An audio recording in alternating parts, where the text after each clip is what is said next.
지극히 높으신 하나님 엘리온이라는 주제로 말씀을 나누기를 원합니다. 연약한 인생들이 참 살아가다 보면 여러 가지 실수를 많이 하게 되지요. 여러분들은 어떤 실수를 많이 하게 됩니까? 제 생각에 저는 욕심 또는 욕망 이런 것이 아닐까 하는 생각을 해봅니다.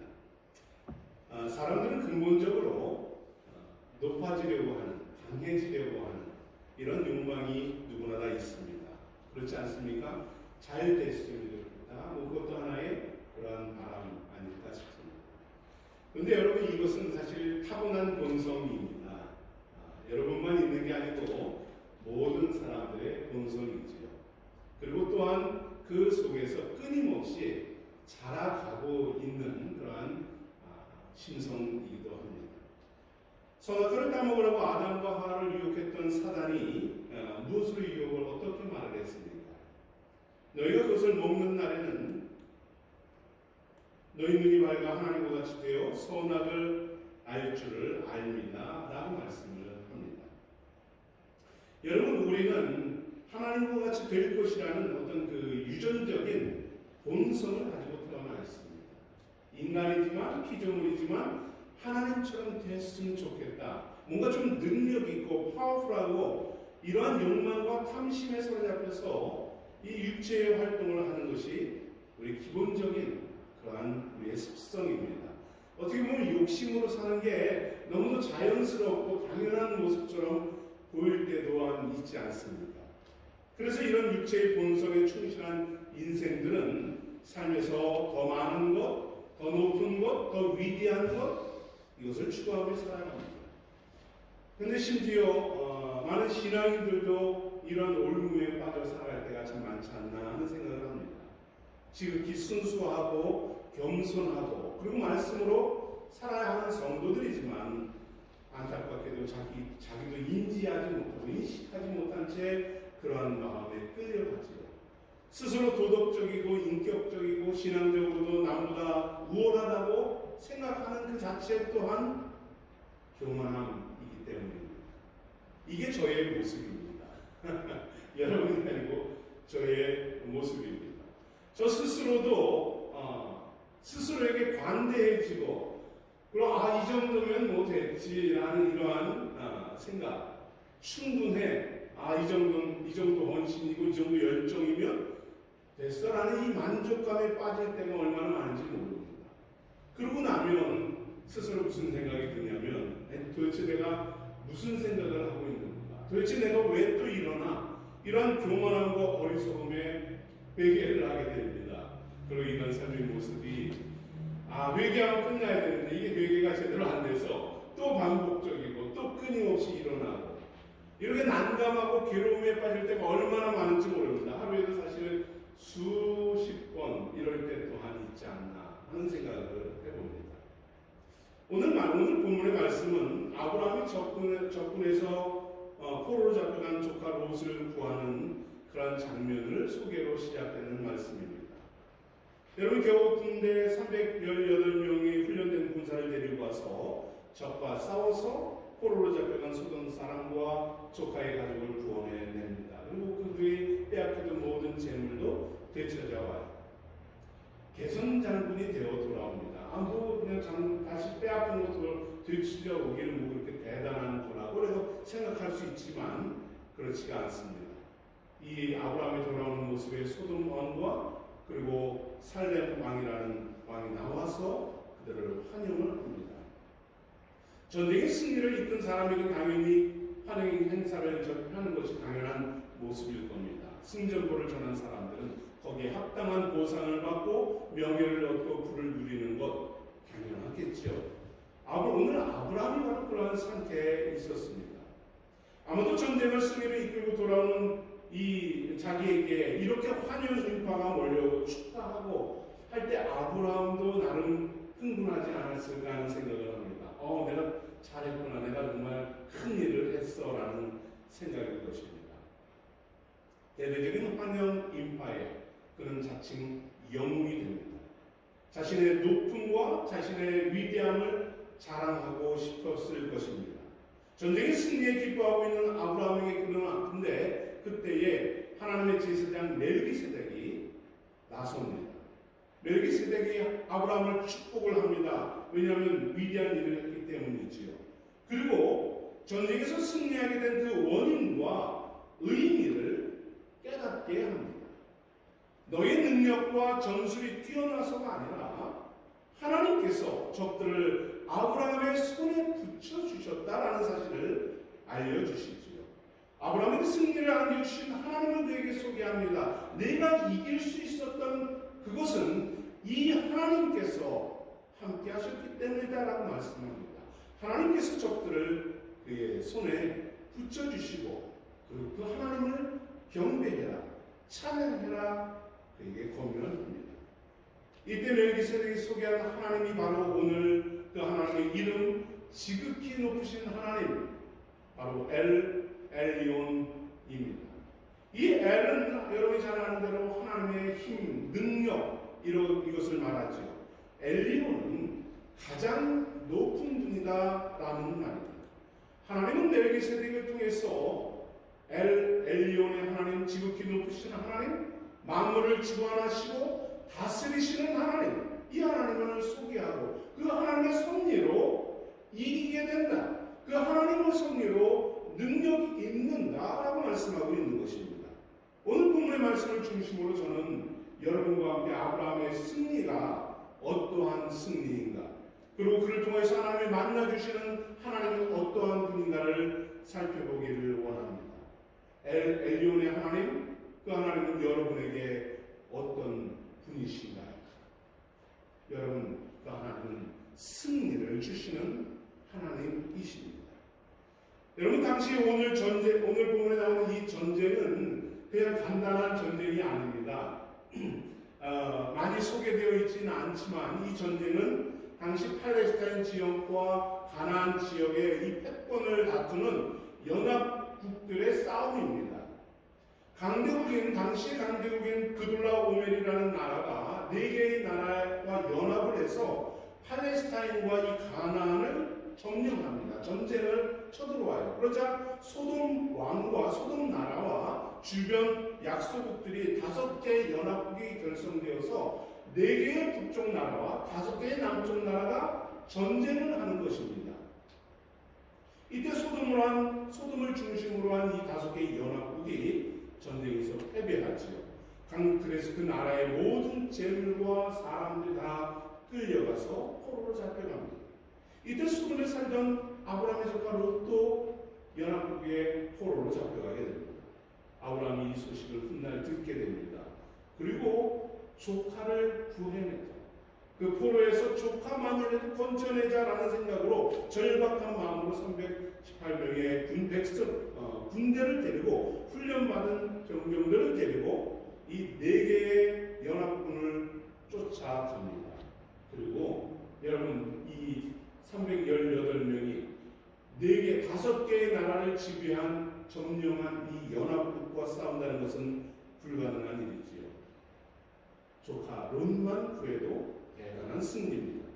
그런데 뜻하지 않게 적군을 물리칩니다. 승리를 얻습니다. 어떻게 보면 단 한 번의 기습에 이 전쟁을 승리로 이끌게 되지요. 그러니 아브라함이 영웅이 아니면 누가 영웅이겠습니까? 그러니 이 5개 패잔병들이, 나라의 패잔병들이, 왕들이 아브라함으로 나와서 절을 하며 경배를 하며 높이는 것입니다. 아브라함, 얼마나 대대적인 환영을 받았겠습니까? 얼마나 기쁜 일입니까? 아브라함을 영접한 소돔 왕은 아브라함에게 말합니다. 사람들만 돌려주십시오. 그리고 모든 재물은 당신이 가지시오라고 합니다. 전쟁에서 패배한 5개 나라에서 갈취한 재물들, 보화들, 그 물건들이 얼마나 많았을까요?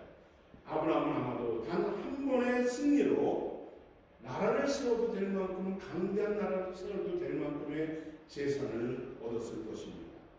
승리의 기쁨과 감격, 개성장과 같은 이런 대대적인 환영 행사에 도취되어 있는 아브라함에게 살렘왕 멜기세덱이 다가옵니다. 멜기세덱은 사실 성경에서 여러 몇 군데 표현되어 있지만 신비로운 존재입니다. 그는 오늘 말씀에 지극히 높으신 하나님 엘리온의 하나님을 섬기는 제사장이다라고 말합니다. 하나님의 이름으로 아브라함을 축복합니다. 19절 20절 말씀을 보면 그가 아브라함에게 축복하여 이르되 천지의 주제시여 지극히 높으신 하나님이여 아브라함에게 복을 주옵소서. 내 대적을 내 손에 붙이신 지극히 높으신 하나님을 찬송할지라라고 합니다. 무슨 말입니까? 멜기세덱은 아브라함이 적을 이긴 축복의 원인을 분명하게 선포합니다. 어떻게 이겼다고 합니까? 하나님께서 아브라함에게 적을 붙여주셨다. 붙였다는 것은 뭡니까? 아브라함이 딱 붙어서 꼼짝달싹 못하게 되었다라는 것이 아브라함이 하는 대로 당할 수밖에 없는 상황이 되었다라는 것입니다. 승전의 기쁨을 누리는 아브라함에게 너의 승리의 그 원인은 너의 능력이 아니라 너의 지혜가 아니고 천지의 주제이신 하나님 엘리온께서 주신 기회였다라는 것이죠.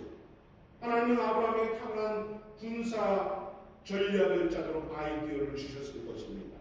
그리고 그에게 힘도 주셨고 그의 기습 공격의 적군들은 혼비백산하며 도망가며 패전병들이 되었을 것입니다. 단순히 그의 전략과 지혜가 뛰어나서가 아니라 바로 하나님이 그를 통하여서 그러한 지혜와 능력을 주셨다는 것입니다. 용사와 그들이 갖고 있는 무기가 탁월해서가 아니라 바로 하나님이 승리의 원인이며 하나님의 승리라는 것이죠. 천지만물을 다스리는 주인이신 하나님 아브라함에게 승리의 도구로 그를 사용하신 분이 바로 하나님입니다. 이를 인정하는 아브라함은 그에게 모든 재물을 가지시오라고 하는 이 소돔 왕에게 엘리온 하나님을 증거합니다. 22절의 말씀을 보면은 아브라함이 소돔 왕에게 이르되 천지의 주제시여 지극히 높으신 하나님 여호와께서 내게 내 손을 들어 맹세한다. 아브라함이 이전까지 이 엘리온을 몰랐습니다. 그런데 오늘은 이 살렘 왕을 통하여서 이 엘리온에 대해 깨닫고 그래 이 승리는 하나님의 일이었어. 하나님의 방법이고 하나님이 하신 일이야라는 것을 인정하고 나서 이 엘리온의 하나님으로 나는 맹세한다. 아무것도 갖지 않겠다. 다 가져가라라고 말을 하지.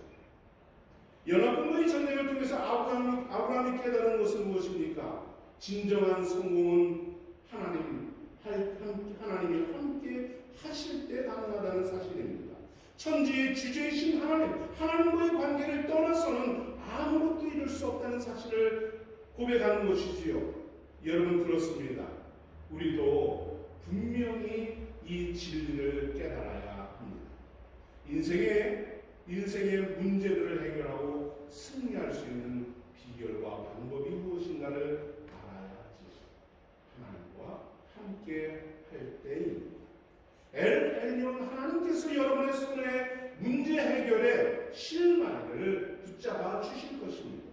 여러분에게 지혜를 주실 것이고 여러분에게 능력을 주실 것입니다. 어려운 환경 속에서 때로는 삶의 고민과 여러 가지 문제들과 가족과 자녀의 문제, 이러한 건강의 문제, 모든 문제들 속에서 여러분이 안고 끌어안고 고민하는 갈등하는 그 문제들 속에서 하나님이 해답을 주신다는 사실입니다. 엘리온에게 답이 있고 이 하나님께서 여러분에게 능력을 주실 것입니다. 심지어 해결 불가능할 것 같은 문제도 마찬가지입니다. 많은 사람들은 이 문제가 해결되었을 때 어떤 생각을 합니까? 기쁨이 주어지면 승리의 원인을 자기 자신에게서 찾지요. 이것은 어떻게 보면 그 본성에 충실한 그런 모습이 아닌가 싶습니다. 많은 사람들은 자신의 능력과 지혜와 지혜로움, 현명한 결단력과 이러한 의지 덕분이라고 생각을 합니다. 그러나 심지어 그리고 또한 이것은 우연의 일치였다. 정말로 적시에 맞는 우연이었다라고도 행운이라고 좀 솔직해질 필요가 있습니다. 더 이상 자기 도취에 빠지고 자기 연민의 올무에 빠져서는 안 되지 않을까 싶습니다. 냉정히 나를 돌아볼 때에 내가 일할 수 있는 건강의 근원이 무엇인가를 한번 돌아보십시오. 내가 갖고 있는 지혜와 나의 아이디어의 근원이 무엇인가를 한번 찾아보는 것입니다. 삶의 긍정적인 상황과 환경의 가능성은 누가 만들어 주셨는가입니다. 하나님이 나에게 건강을 주시고 하나님이 나에게 일할 능력도 주시고 환경을 만들어 주심을 우리는 알아야 하는 것입니다. 지극히 높으신 하나님께서 여러분의 승리를 주시기 위해서 조성해 놓은 그 모든 것들에 감사할 수 있어야 하는 것이지요. 아브라함처럼 승리의 하나님 앞에서 믿음의 결단이 그때 나오는 것입니다. 승리의 주님과 동행하게 되고요. 그분의 말씀 앞에 지혜를 깨닫고 삶의 비전과 꿈을 가지고 나아갈 수 있다는 사실입니다.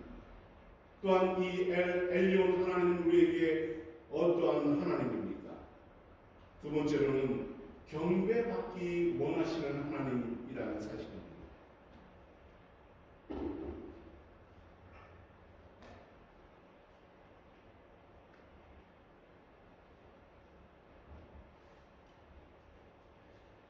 멜기세덱이 아브라함을 찾아온 목적은 분명합니다. 단 한 가지였습니다.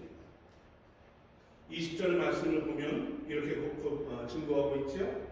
너의 대적을 내 손에 붙이신 지극히 높으신 하나님을 찬송할지니라 라고 합니다.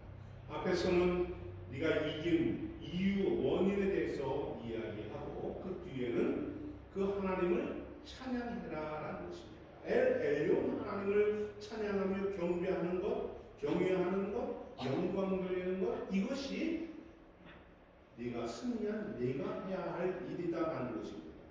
여러분 그렇습니다. 우리의 인생을 주관하시고 인도하시는 하나님, 경배하며 찬양하는 열정을 다해서 하나님의 이름을 높이는 우리 생수의 성도들이 되기를 간절히 소망합니다. 여러분 우리가 찬양하는 것 이것은 그냥 허공에 대고 부르는 노래가 아닙니다. 하나님이 받으시는 것이고 우리를 승리로 이끄시는 하나님이 기뻐하시는 것입니다. 여러분 이 사실을 알고 우리 하나님을 더 높이 힘껏 주의 이름을 부르는 우리가 되기를 소망합니다. 그런데 여러분 안타까운 사실은 이렇게 찬양받아야 하는 하나님인데 현대인들은 어떻습니까? 얼마나 많은 사람들이 하나님이 아닌 헛된 것에 우상에 빠져 있나요? 여러분 세상에서 가장 많은 신들을 숭배하는 민족이 어디인 줄 아십니까? 다른 데도 있겠지만 일본과 인도가 그렇게 많은 우상들을 섬긴다고 합니다. 인도에는 신전만 공식적으로 3억 3천만 개의 신들이 존재한다고 합니다. 그게 어디서 나왔는지도 모르겠는데 아무튼 그렇게 많은 신들이 존재한다고 해요. 그리고 일본은 공식적으로 8만 7천 개의 신사가 존재한다고 합니다. 신을 모신 그것을 신사라고 하는데 8만 7천 개. 글쎄요. 이걸 비공식적으로 끝까지 합치면 무려 한 10만 개가량이 되는 것이다라고 말을 한다고 합니다. 여러분, 이들이 이처럼 많은 신을 섬기는 이유가 무엇일까요? 많은 신을 섬겨야 복을 받고 평안한 삶을 살아갈 수 있다라고 믿기 때문입니다. 제가 예전에 대만에 단기 선교회를 간 적이 있었는데 대만도 유난히 많은 그 신들을 섬기는 지역이더라고요. 그들 집집마다 이렇게 뻘겋게 가지고 우상단지들을 이렇게 여러 개 모시는데 기본적으로 한 대여섯 개, 10개 돈만 되면 사다가 모시는 거죠. 사람들이 그렇게 해서 그들이 하는 일은 무엇입니까? 우리 가정을 편안하게 해달라라는 것입니다. 아브라함이 살았던 그 시대에도 역시 그 가나안 땅에도 많은 토속 우상들이 존재했습니다.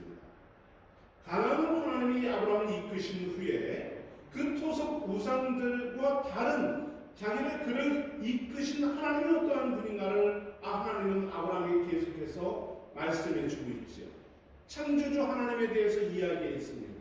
엘로힘 하나님이십니다.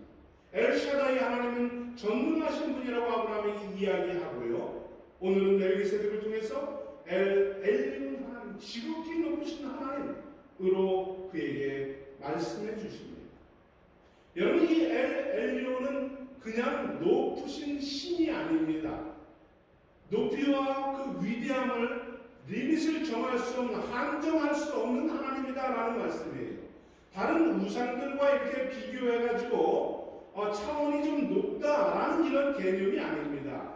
이것은 다른 신들과 비교하거나 그리고 평가하는 이런 상대적인 것이 아니고, 비교 가능한 신이 아니고 그 자체로 유일하시고 살아계시고 절대적이고 초월적이다라는 의미가 바로 이 엘리온, 지극히 높다라는 표현입니다. 엘리온 하나님은 인간의 필요에 의해서 취사 선택할 수 있는 이런 우상들과 다른 것입니다. 창조하시고 방치해 놓으신 것이 아니라 창조하시고 영원까지 다스리고 통치하시는 이러한 하나님임을 말씀하고 있는 것입니다. 그 하나님에 의해서 다스림받은 다니엘 느부갓네살 왕은 어떻게 그 하나님을 찬양합니까? 다니엘 4장 34절의 말씀을 보면 그 기한이 차서 난 느부갓네살이 하늘을 우러러 보았더니 내 충명이 다시 내게로 돌아온지라. 이에 내가 지극히 높으신 자에게 감사하며 영생하시는 자를 찬양하고 공경하노니 그의 권세는 영원한 권세요 그의 나라는 대대에 이르리라.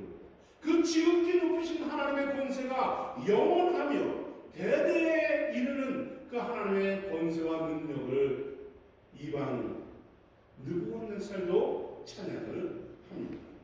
엘리온 하나님은 절대적이고 초월적인 유일하신 분이라는 사실을 말씀하고 있습니다.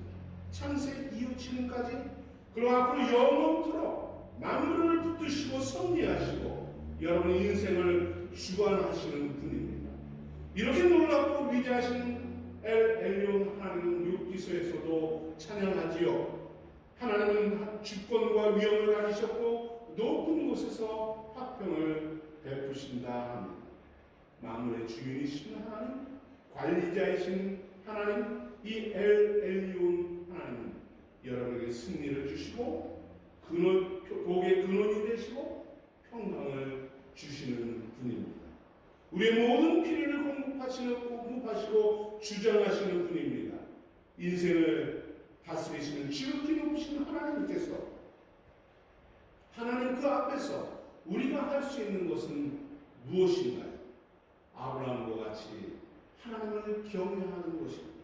하나님을 찬양하며 하나님을 경배하며 언약의 예물을 드리며 그 하나님 앞에서 결단하며 그 하나님의 이름을 높이는 것이죠. 예수님이 탄생하실 때에 탄생을 선포했던 천사들 또한 이렇게 경배를 하지. 누가복음 2장에 보면 지극히 높은 곳에서 하나님께 영광이요 땅에서는 기뻐함을 입은 자들의 평화로다. 제사장 멜기세덱은 엘리온께 찬양하며 경배하라고 우리에게 말씀합니다. 오늘 아침에 전도서의 말씀을 묵상을 하면서 많은 은혜를 받았습니다. 솔로몬은 전도서 오늘 말씀에서 이렇게 말하죠. 꿈과 소망과 비전을 갖고 사는 인생들에게 권면을 합니다. 오직 너는 하나님만을 경외할지니라. 그렇습니다. 찬양과 영광받게 합당하신 이 엘리온 하나님, 이 하나님을 경외하고 영광 돌리는 성도로 살아갑시다. 하나님을 찬양하며 경배하는 삶으로 우리의 예배가 더욱 뜨거워지고 신실해지면 더 좋겠습니다. 엘리온을 경배하는 예배 시간이 더 사모하는 시간이 되고요. 이것을 위해서 준비하고 열정으로 참여하면 어떨까요? 성령의 임재와 충만하신 가운데 그 엘리온의 하나님을 경배하는 것입니다. 하나님 앞에 무릎 꿇고 겸손히 우리의 마음을 모으고 하나님의 돕는 손길과 인도하심과 승리를 사모하는 것입니다. 하나님의 주권과 통치에 순종하는 성도, 하나님의 도우시는 그 은혜를 간구하는 성도가 되는 것입니다. 우리의 주권자 되신 하나님, 그 하나님으로 인하여 위로받고요, 용기 얻고 힘을 공급받는 여러분이 되기를 바랍니다. 여러분의 인생을 승리로 이끄시는 하나님, 그 하나님 온전히 믿음으로 그 하나님의 찬양으로 나아가는 것입니다. 이렇게 주님의 주권을 인정하며 산다면 여러분 우리의 삶은 어떻게 변화될까요? 아브라함과 같아지는 것입니다. 아브라함과 같은 능력을 얻는 것입니다. 아브라함과 같은 복을 얻는 것입니다. 여러분 아브라함이 뭐 특별히 다르겠습니까? 이 엘리온 하나님을 만나고 그 앞에 결단하고 그 앞에 나아갔을 때에 그가 복의 사람이 되었던 것입니다. 그가 믿음의 사람이 되었던 것입니다. 하나님을 섬기며 예배하며 찬양하며 그 계명을 지키는 삶이 더 이상 어려운 것이 아니고 오히려 감사가 되고 기쁨이 되는 삶을 살아가게 된다는 사실입니다. 엘리온의 하나님, 지극히 높으신 분이 여러분을 책임지시고 인도하실 것입니다. 어떠한 어려움과 환난과 고난에 처한다 할지라도 여러분을 지키고 이끄시는 이 엘리온 하나님, 그 하나님의 구원과 섭리를 바라보시기 바랍니다. 로마서 8장 28절에서 우리에게 바울은 이렇게 권면하지요. 하나님을 사랑하는 자, 곧 그 뜻대로 부르심을 입은 자들에게는 모든 것이 합력하여 선을 이루느니라. 선한 역사를 이루시는 하나님, 하나님 어떠한 사람이나 어떠한 천사나 사단이나 이 땅의 권세나 능력이 여러분을 좌절케 하지 않습니다. 하나님을 사랑하며 나아가는 우리 생수의 성도들을 주께서 붙드시고 여러분의 삶을 능력으로 승리로 이끄신다는 사실을 믿으시기 바랍니다. 그 주님으로 인하여 그 주님을 더 뜨겁게 사랑하며 경외하며 경배하며 나가는 우리 생수의 성도들 되기를 소망합니다. 아멘. 우리 함께 잠시 기도하겠습니다. 엘리온 하나님, 아브라함이라는 하나님, 우리의 내가 만난 하나님 되게 하소서. 내가 그 하나님을 만나고 그 하나님 앞에 결단하며 찬양하며 나아가겠다는 고백을